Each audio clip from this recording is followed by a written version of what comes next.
Let's start putting our sourdough sandwich bread together.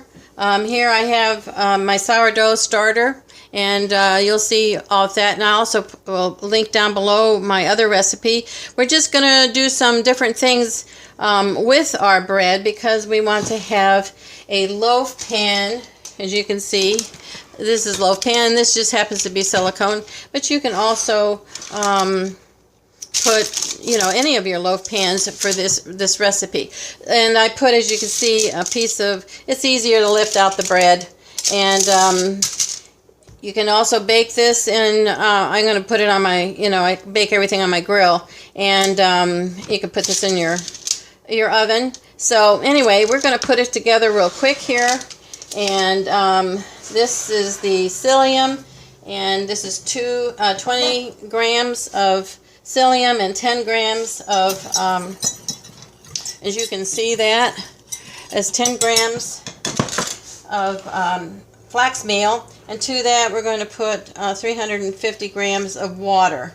And this is the structure for your bread, and we'll just kind of mix that up, and it's going to gel right up. And I'm doing this in my KitchenAid. And I've showed you that before, and all my keto bread the same. This is just the gluten-free, sourdough gluten-free.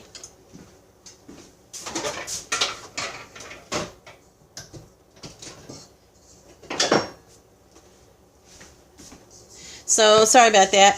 So in here I have the 300 grams of flour, 24 grams of some kind of sweetener, because I have the pure that I get from Walmart, and then 1 teaspoon of salt, and that's all that I have in here. And I'm going to combine, put the sourdough starter in there, as well as the psyllium husk and the flax meal.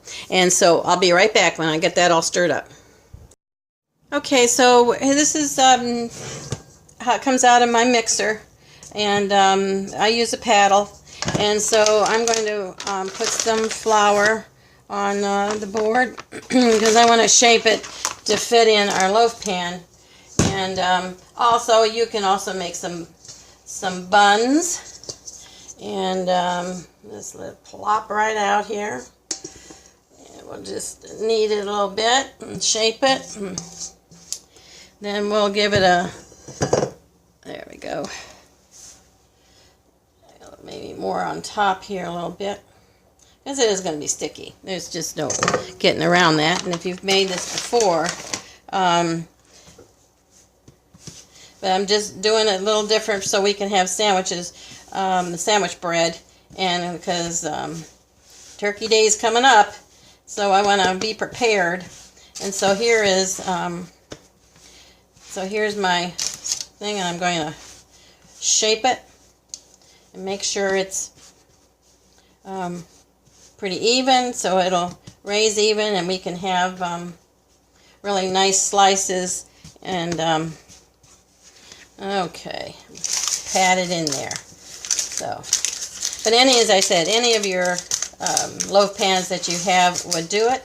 And I'm gonna slash it with my bench scraper, which is, so it helps it to rise. So we'll give this an hour or so to maybe an hour and a half.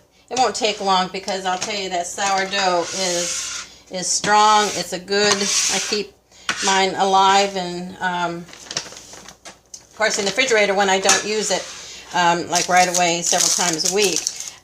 So this is the sourdough sandwich bread, and next time we'll see it, you'll see it all done and ready to slice. Let's just slice this sandwich bread. You'll notice that it is not going to be the same as my other one, because this is for sandwich, so it's going to be a little bit not as crispy. It's going to be a softer bread, because you don't want hard bread for your sandwich. So here it is, the first one. See, the nice and soft. Here, the second one, and I'll bring it up to you. That's very nice, soft crumb there. It's really going to be a nice bread. It's not going to be tough, and this is just right, I think, for the crust. And I think you'll really enjoy making sandwiches out of this. Yeah, they're small, but you know, this is portion control.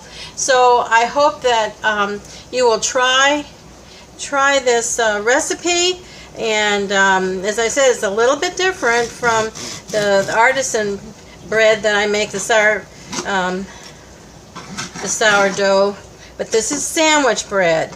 So you can make sandwiches out of this very nicely, and toast it, whatever you want, but enjoy it. And please, if you enjoy the content that we're putting up, please share and comment and like, and hit the little button down below, the little bell, and then you get notified when I put new things up, because I'm always coming up with new recipes and way to get bread, especially if you're gluten-free and you, yeah, keto-ish type things. And and I do have several keto breads up. The banana bread, which, you know, this through the holidays is just going to be awesome. But this is going to make wonderful turkey sandwiches, and I hope that you will try this and let me know how it is, and comment below. And thank you so much. Love you guys, and we'll see you on the next video.